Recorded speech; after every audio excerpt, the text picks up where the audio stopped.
ठंड में भुट्टा बेचने वाले सास ससुर। मुबारकबाद नाम का एक शहर था जहां गांव की बस्तियां भी बसी हुई थी। वहीं रुपेश नाम का एक गरीब किसान था जिसके भुट्टे के खेत थे। उसके घर में उसकी पत्नी सरिता और 7 महीने की गर्भवती बहू सोनम थी, जिसके 4 महीने पहले ही पति का स्वर्गवास हो गया था। ऐसे में घर में एक अजीब सा वातावरण फैल जाता है, क्योंकि सोनम एक बच्चे को जन्म देने वाली थी। वहीं उसके साथ उसका पति नहीं था। घर में खर्चे चलाने के लिए आमदनी खत्म हो चुकी थी और 1 महीने से रुपेश के खेत के भुट्टे बिके नहीं थे। सब आंगन में बैठे चाय पी रहे थे कि रुपेश कहता है, अब क्या होगा, जेब में महीनों से एक भी पैसा नहीं आया और हमारे पुराने ग्राहक जो मक्का का आटा बनाने के लिए हमसे भुट्टे ले जाते थे, उन्होंने भी लेना बंद कर दिया। ऐसे में हमारे अनाज खराब हो रहा है और घर में पैसे नहीं है। क्या करूं, कुछ समझ नहीं आ रहा। इसी सोच में मैं डूबी जा रही हूँ जी कि अब क्या होगा। हमारे घर का चिराग भी आने वाला है और कोई इंतजाम नहीं है। बहू के लिए पौष्टिक आहार भी नहीं बन पा रहा। माँ जी, आप इतना मत सोचिए, मैं बिल्कुल ठीक हूँ, मुझे कुछ नहीं चाहिए। बहू, तुझे नहीं चाहिए लेकिन तेरे होने वाले बच्चे को तो चाहिए, और इस समय तुझे और बच्चे को ताकत की चीज खानी चाहिए जो कि हम तुझे दे नहीं पा रहे हैं। काश हम कुछ और काम करके पैसे ले पाते तो घर की सारी दिक्कतें खत्म हो जाती। पापा जी, मेरे पास एक तरकीब है। क्यों ना हम भुट्टो को भूनकर बेचना शुरू कर दें। इससे कुछ भुट्टो की बिक्री तो होगी, क्योंकि इतने सारे भुट्टे काम में नहीं आए तो वो खराब हो जाएंगे। बेहतर होगा हम इन्हें नींबू नमक लगाकर बेचना शुरू कर दें, और ठंड में हर कोई भुट्टो का मजा लेना चाहता है। अरे हाँ बहू, ये तो तूने बहुत अच्छा सुझाया। कुछ नहीं तो 150-200 का खर्चा तो आएगा। हम दोनों भुट्टो को मिलकर बेचेंगे, क्यों जी? अरे नहीं नहीं माँ जी, आप परेशान मत होइए, मैं भुट्टे बेच सकती हूँ, मैं ही जाऊंगी बेचने। नहीं बहू, ऐसी अवस्था में हम तुम्हें बाहर भुट्टे बेचने के लिए नहीं भेज सकते। न तुम आराम कर पाओगी, न बच्चे को आराम होगा। तुम घर पर रहना। अपने सास ससुर को इतना भी बुरा मत समझो कि वो कुछ कर ना पाए। हमसे भी ज्यादा बूढ़े लोग बाहर काम करते हैं। हाँ बहू, तेरे ससुर जी बिल्कुल ठीक कहते हैं। हम बेच लेंगे, तू टेंशन मत ले। जी माँ जी। इस तरह सब अपना काम करते हैं।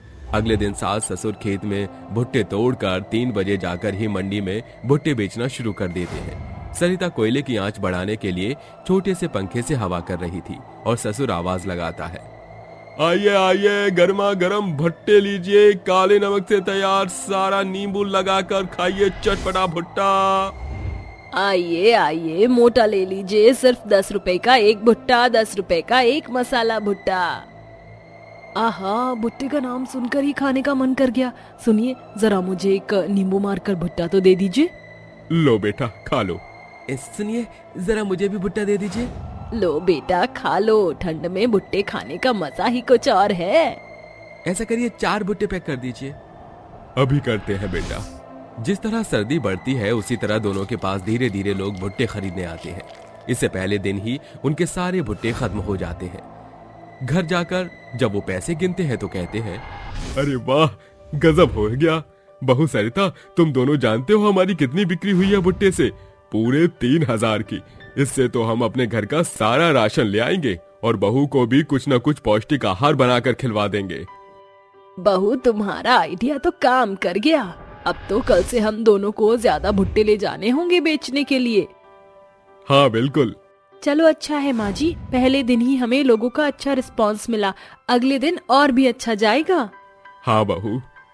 उस दिन सास पौष्टिक आहार बनाकर अपनी बहू को खिलाती है। अगले दिन दोनों सास ससुर मेहनत से भुट्टे भूनकर बेचते हैं। देखते ही देखते उनके भुट्टे बेचने का व्यापार चल जाता है। रोज के ग्राहक उनसे सुबह शाम भुट्टे लिया करते थे। धीरे धीरे उनके घर की आर्थिक स्थिति बेहतर हो गई। साथ ही 9 महीने पूरे हो जाने पर सोनम का बेटा जन्म लेता है। समय बीतता है। 3 महीने के बेटे को लेकर दोनों सास बहू भुट्टा बेच रही थी, क्योंकि रुपेश की तबीयत खराब थी, आराम कर रहा था वो। आइए आइए, भुट्टा लीजिए, गर्मा गर्म, सर्दी के महीनों में खाइए मसाले वाला भुट्टा, चटपटा नींबू वाला भुट्टा। सुनिए, मुझे 3 भुट्टे भून कर दे दीजिए। अरे आप पर चीज कौन है क्या? अरे वो क्या होता है बेटा? अरे आंटी, उसमें भुट्टे के दाने और चीज होती है, मसाले होते हैं, वो खाने में बहुत अच्छा लगता है। अच्छा बेटा। माँ जी मैं सोच रही हूँ क्यों ना हम भुट्टे से बनी और भी चीजें बनाकर बेचे। हाँ बहू, ये तूने अच्छा बताया, पर अब ये सब तो हमें बनाना आता ही नहीं। माँ जी ये सब आप मुझ पर छोड़ दीजिए, और अब तो चिंटू आ गया है तो इसे पापा जी संभाल लेंगे, जब तक मैं ये सारी चीजें बनाकर तैयार कर दूंगी। हाँ बहू, लेकिन तू अभी भी नहीं बेच सकती है, चिंटू अभी छोटा है तो घर पर ही रहेगी। बस तू घर पर रहकर सामान तैयार कर दिया कर, हम दोनों इसे बेच देंगे। ठीक है माँ जी। तभी चिंटू रोने लगता है। बहू ये रो रहा है, घर चलते हैं, वैसे भी सारे भुट्टे बिक चुके हैं। ठीक है माँ जी। अरे बेटा चुप हो जा, रोती नहीं, चल रहे हैं अभी घर पर, ले ले ले ले ले। दोनों सास बहू घर आ जाते हैं। सरिता अपने पति के पास बैठकर उसे चाय पानी दवाई पूछती है, वहीं लेटे लेटे चिंटू खिलौने से खेल रहा था। अगले दिन सोनम YouTube से अलग अलग तरह के भुट्टों से बनी रेसिपी बनाना सीख जाती है और बनाकर तैयार कर देती है और कहती है, माँ जी पापा जी आप मुझे तो अपने साथ ले जाने से रहे, इसलिए मैं बता देती हूँ। ये भुट्टे के दाने से बना चीज कॉर्न है, इसे आप अब 40 रुपए का बेचना। और ये कुल्हड़ मसाला कॉर्न है, ये 20 रुपए का एक कुल्हड़ कप है। और ये भुट्टे का चाट है, सादा सिर्फ 10 रुपए का। और उबले भुट्टे की छल्ली बनाना तो आपको आता ही है। ठीक है बहू, हम समझ गए। मेरी और तबीयत बिल्कुल ठीक है, तू मेरी फिक्र मत करियो, ना अपनी माँ जी की। हाँ माँ जी। ऐसा कहकर वो एक रेडी पर भुट्टा भूनकर और उबला हुआ भुट्टा बेचते हैं। दूसरी रेडी पर सरिता भुट्टों के दाने से बनी अलग अलग प्रकार की चीजें बेचती है। आइए आइए, सर्दी के मौसम में अब हमारे पास आप भुट्टे के चटपटे चाट को भी जग सकते हैं, और कुल्हड़ वाला चीज कॉर्न चाट भी। आइए आइए जल्दी आ जाइए। भुट्टे लीजिए, भुट्टे गर्मा गर्म, नींबू नमक लगाकर भुना हुआ भुट्टा लीजिए, और छल्ली वाला भुट्टा भी लीजिए। अरे अंकल, मुझे दोनों तरह के भुट्टे दे दीजिए। ये लो बेटा। अरे वाह आंटी, अब तो कुल्हड़ वाला चीज कॉर्न भी बेचने लग गई। ऐसा कीजिए, मुझे ये तीनों पैक कर दीजिए। कितने हुए आंटी टोटल? ये लो बेटा, तीनों पैक कर दिए। राम चले जाना, गर्म है। 70 रुपए हो गए टोटल। ये लीजिए आंटी पैसे। हाँ हाँ आंटी, ये तो आपने बहुत अच्छे बनाए, मेरे फेवरेट हैं। अब तो मैं आपसे रोज आकर लूंगी। हाँ हाँ बेटा जरूर, सर्दी में भुट्टे के दानों से बनी चीजें खाने का मजा ही कुछ और है। जी आंटी। इस तरह उनके बनाए भुट्टों की नई रेसिपी लोगों के जुबान पर चढ़ने लगती है। देखते ही देखते वो भुट्टे बेचने के लिए मशहूर हो जाते हैं। कुछ सालों में वो अपनी एक बड़ी दुकान खोल लेते हैं, जिस पर वो भुट्टे से बनी हर प्रकार की चीज बनाते हैं। पैसे आने से वो अपने लिए एक नया घर बनवा लेते हैं। साथ ही चिंटू छोटी सी साइकिल भी चलाया करता था।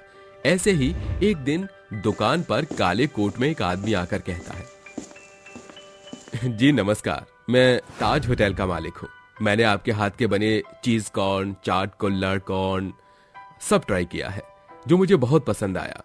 ये मैं अपने होटल के मेन्यू में भी रखना चाहता हूँ। साथ ही आपको पार्टी इसके लिए ऑफर करना चाहता हूँ।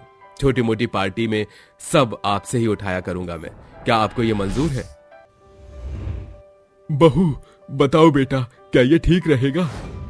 पापा जी बहुत अच्छा मौका है, हमें हाँ कर देनी चाहिए। ठीक है सर, तो हमें आपकी ये बात मंजूर है। हम आपके होटल में हम अपनी कॉर्न रेसिपी बनाएंगे। ठीक है, तो कल से आप वहां पर भी ये रेसिपी बनाना। ऐसा कहकर वो चला जाता है। दूसरे के होटल में ये बनाने से उनकी बनाई चीजों को लोग ज्यादा पसंद करते थे और उसके प्राइस भी उन्हें काफी अच्छे मिलते थे। कुछ समय में उन्होंने अपना एक दूसरा रेस्टोरेंट खोल लिया, जहां पर अनेक कारीगर भुट्टे के बने दानों से बनी रेसिपी बनाते थे और सोनम उस रेस्टोरेंट को हैंडल करती थी।